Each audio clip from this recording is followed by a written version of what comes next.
Okey, dan saya bagi tahu tuan-puan, kalau ada mana-mana pelaburan yang boleh memberikan 10% setahun sebulan.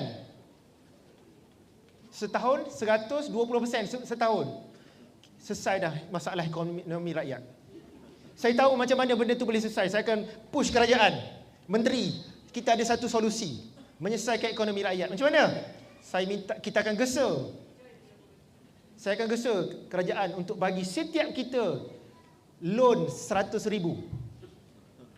Dan labur dalam skim tu dalam masa setahun akan dapat 120,000.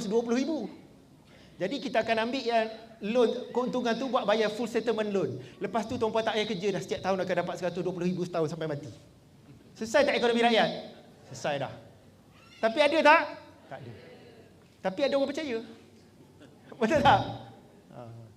Okey, tuan-puan, kalau betul ada pelaburan yang bagus, bukan